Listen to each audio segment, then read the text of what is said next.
Hi friends, welcome to Theni Latha's kitchen. தேங்காய் சட்னி அரைக்கிறது எப்படி இந்த வீடியோவில் பார்க்கலாங்க. அது ஒரு கிண்ணம் தேங்காய் கொஞ்சம் பொடிசாக வெட்டி வச்சுருக்கேன். திருநாள் திரிக்கலாம், நான் வெட்டி வச்சுருக்கேன். ஒரு கிண்ணம் தேங்காய் எடுத்துக்கலாம். 8 பச்சை மிளகா, ஒரு கொத்து கருவேப்பிலை, ஒரு பூண்டு எடுத்துருக்கேன், அதையும் போட்டுக்கலாம். 3 ஸ்பூனு பொரியடலைங்க. சட்னி தேவையான அளவு கல் உப்பு எடுத்துருக்கேன். உப்பு பார்த்து போட்டுக்கணும், பத்தாட்டி வேணால் போட்டுக்கலாம். இது போட்டு கொஞ்சம் தண்ணி ஊற்றி அரைச்சி எடுத்துக்கிடுவோம்.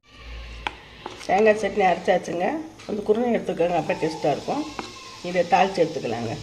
சட்னியை இப்போ அரைச்சி தேங்காய் கிணத்துல மாற்றி வச்சுருக்கேங்க. இதை தாளித்து எடுத்துக்கலாம். சட்னி தாளிக்கிறதுக்கு ஒரு வடைச்சட்டி எடுத்துக்கோங்க. இல்லை கொஞ்சோன்னு எண்ணெய், கடலை எண்ணெய் ஊற்றிக்க, கொஞ்சோன்னு ஊற்றிக்கோங்க, ஒரு ஸ்பூனு. எண்ணெய் நல்லா காஞ்சிச்சு. கொஞ்சம் கடலும் பருப்பு, நல்ல கடலும் பருப்பு அடிச்சுக்கிட்டோம்.